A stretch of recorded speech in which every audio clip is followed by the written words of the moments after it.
Selamat siang Tribuners, jumpa lagi bersama dengan saya Mutiara dalam tayangan berita selebritis di Tribun Lampung. Kami akan menyajikan informasi menarik dan terupdate seputar selebritis tanah air untuk Anda.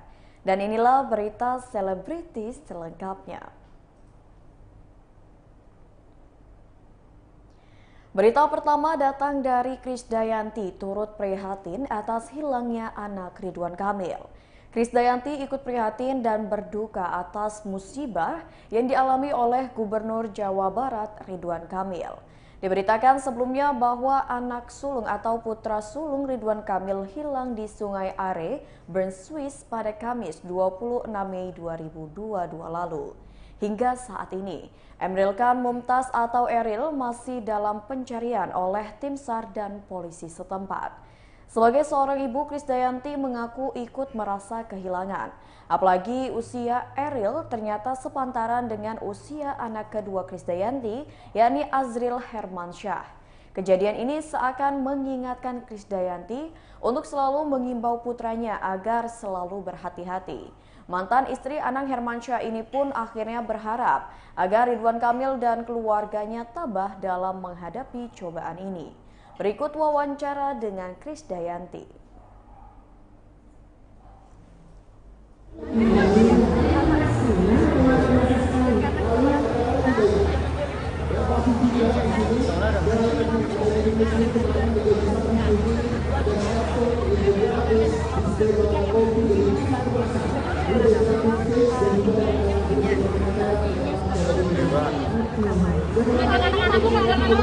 Parkir di pinggir jalan.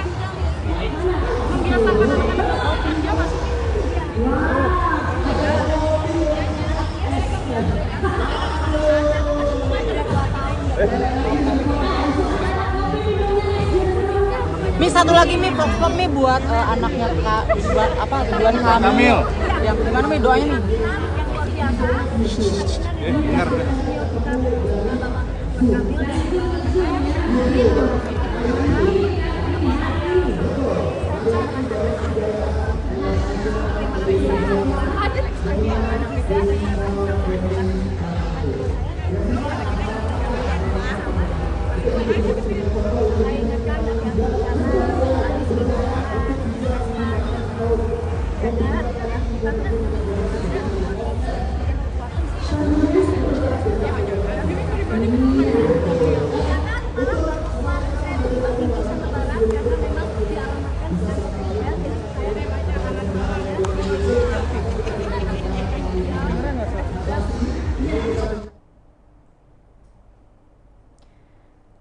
Berita selanjutnya datang dari Wanda Hamidah berharap tempuh jalur damai terkait permasalahan dengan mantan suaminya.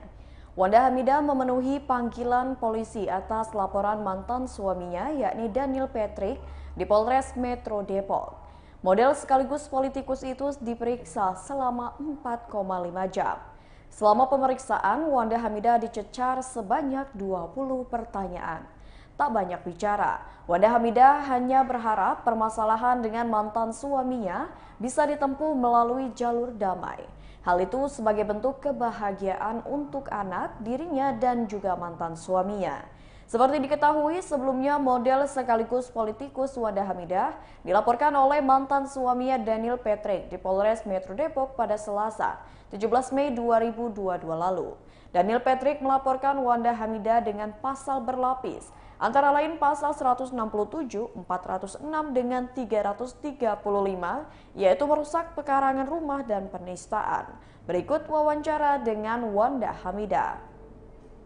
Mengungkapkan isi klarifikasi itu dan kemudian nanti kita tanya ke Mas Tegar juga.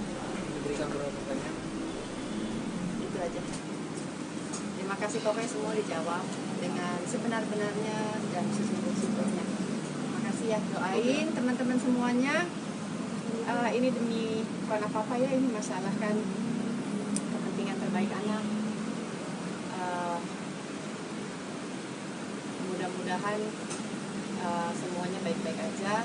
Semua yang minta doanya juga buat dari teman-teman wartawan dan semua masyarakat yang menyaksikan. Ini semua dalam demi kepentingan terbaik anak, bantu doa, apapun yang terbaik buat Malakai.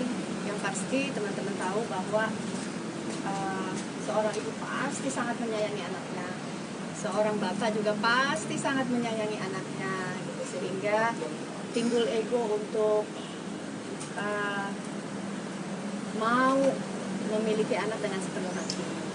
Tapi semoga masalah ini ada pelajaran dan kebutuhan Malakai atas perhatian dan kasih sayang baik bapaknya maupun ibunya bisa dipenuhi ya. Demi anak yang doain semuanya akan baik-baik aja. Anaknya bahagia, bapaknya bahagia, ibunya juga bahagia. Berita selanjutnya datang dari penyanyi dangdut Ayu Ting Ting berdoa dapatkan jodoh saat di Tanah Suci Mekah.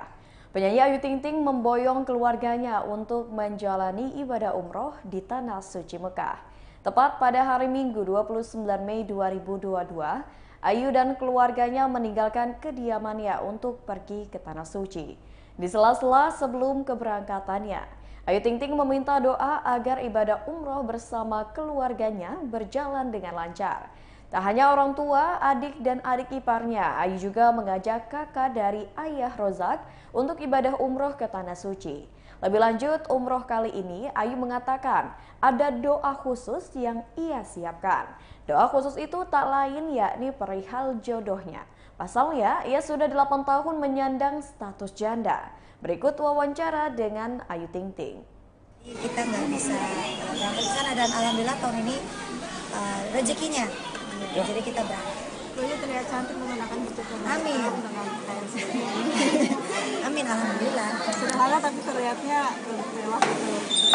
Hah? Mana sederhana tapi masih terlihat. Ya Allah, amin. Alhamdulillah. Kan yang penting hati dia. Doa khususnya mungkin di Bu Ayu kesana beberapa kali. Yang penting semuanya keluarga sehat, semua panjang umur, semua lancar, banyak rezeki semua. Biar saya juga, amin, dapat jodoh lah. Amin. Baik. Berapa lama mungkin? Di sana berapa lama? 12 hari. Bu Ayu ini pemilihan warna bajunya sendiri memang Ini seragam dari travelnya, nggak boleh beda sendiri kan. Ada sama. Cuma kalau modelnya kan ya masih bisa. Ajak Bilkis Bu Ayu ke sana. Sebenarnya 2 kali juga Bilkis. Iya, betul. Apa nih Bu Ayu? Ya sekarang udah lebih besar ya, jadi udah lebih ngerti. Dia juga senang, antusias. Udah disiapin semua cemilannya, apalagi kalau buat anak kecil kan apa aja harus dibawa gitu ya. Apalagi Bilkis nanti selama di sana kan tetap ujian semester dia gitu. Jadi ya udah disiapin semua. Baik biar lancar deh. berarti persiapannya lebih banyak ya Bu ya? Kesehatannya seperti apa nih Kak? Kesehatan semua, insya Allah obat-obatan semua udah dibawa. Kemarin juga sebelum Berita selanjutnya, dituntut 8 tahun penjara, Adam Denny hanya pasrah. Jaksa Penuntut Umum atau JPU menuntut terdakwa Adam Denny dengan hukuman pidana 8 tahun penjara terkait kasus dugaan pelanggaran Undang-Undang ITE. Usai mengetahui tuntutan yang diberikan JPU, Adam Denny mengaku kaget. Ia pun kini menyerahkan persoalan tersebut ke Sang Maha Kuasa. Adam Denny mengatakan ia sebenarnya tak ada niat menyebarkan dokumen pribadi milik anggota Komisi 3 DPR fraksi Partai Nasdem Ahmad Syahroni. Ia menyebutkan bahwa sebenarnya maksudnya itu baik. Menurutnya apa yang dilakukan hingga dirinya masuk ke ranah hukum saat ini adalah hal terbaik. Sebab dirinya meyakini Ahmad Syahroni yang melaporkannya melakukan dugaan tindak pidana korupsi. Sebagai informasi, Adam Denny tersangkut masalah hukum karena melakukan illegal akses dokumen pembelian sepeda Wakil Ketua Komisi 3 DPR RI Ahmad Syahroni. Dalam perkara ini, ia tak sendiri. Adam Denny bersama Nimade Dwita Anggari didakwa melanggar Undang-Undang Informasi dan Transaksi Elektronik karena mengunggah dokumen pembelian sepeda milik politisi dari Partai Nasdem tersebut. Atas perbuatannya, Adam Denny dan Dwita didakwa dengan pasal 48 ayat 3, JO pasal 32 ayat 3 Undang-Undang Nomor 11 Tahun 2008 tentang Informasi dan Transaksi Elektronik, sebagaimana diubah dan ditambah dengan Undang-Undang Nomor 19 Tahun 2016 JO pasal 55 ayat 1 ke 1 KUHP. JPU menuntut Adam Denny dan Nimade dengan pidana 8 tahun penjara atas kasus tersebut. Keduanya juga dikenakan denda senilai 1 miliar rupiah. Apabila tidak membayar denda tersebut, maka keduanya harus menggantikan dengan dipenjara selama 5 bulan. Selanjutnya, sidang beragendakan nota pembelaan atau pledoi dari Adam Denny akan digelar pada 7 Juni 2022 mendatang. Berikut wawancara dengan Adam Denny. Saya benar-benar mengungkap sebuah kejahatan seseorang. Dan sekarang tinggal bagaimana nanti lawyer saya yang akan meneruskan dan teman-teman media, saya mohon bantulah saya. Saya yakin kok, Ahmad Saroni ini saya yakin dugaan korupsinya itu ada. Saya yakin 100%. Saya yakin. Bayangin aja ini kasus ITE dengan tuntutan terbesar. Sampai jalan. Itu aja. Ini kezolimannya mudah-mudahan saya terus berdoa.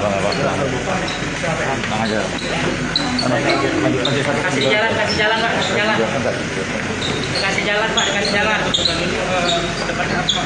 Kedepannya pokoknya ini sekarang saya lagi nggak bisa bilang apa, saya masih kaget. Pokoknya nanti ketika lawyer saya dulu ke rekan Barreskrim, saya akan menyampaikan strategi bagaimana, dan saya juga udah memberikan file data-data pembelian dan penjualan sepeda yang dilakukan Ahmad Saroni dengan lawyer saya. Makanya tadi saya minta tolong teman-teman bantu saya. Ketika lawyer saya nanti memfollow up data tersebut, ayolah bareng-bareng. Saya yakin kok ini Ahmad Saroni ada di data. Insya Allah, saya yakin. Gak apa-apa saya ditutup segini. Ponis kan kata lawyer saya 2/3 ya. Udah gak apa-apa. Berita selanjutnya datang dari Vicky Shu, tekuni olahraga selam bebas. Vicky Shu masih terus ketagihan dengan olahraga air. Kini Vicky sedang menekuni olahraga air yakni selam bebas. Ternyata ia sudah menekuni selam bebas itu sekitar 1 tahun belakangan ini. Vicky Shu menekuni selam bebas karena merasa stamina dan kualitas pernapasannya sebagai penyanyi menurun setelah persalinan. Benar saja, setelah menekuni selam bebas, Vicky Shu merasa banyak perbedaan yang positif. Berikut wawancara dengan Vicky Shu.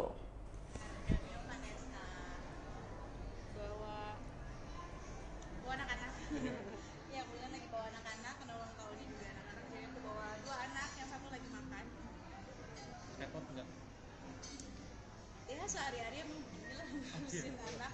Kebetulan mbaknya juga cuma 1 kan, jadi ya mau sambil turun tangan juga.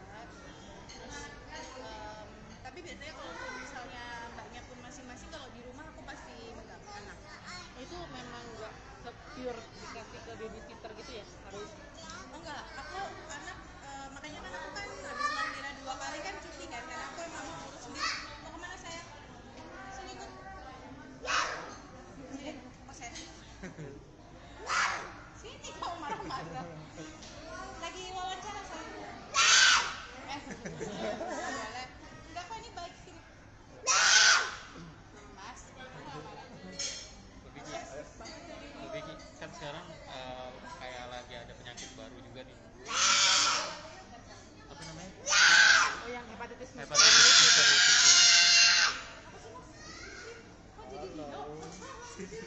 Kok digendong? Oh, penggantian digendong.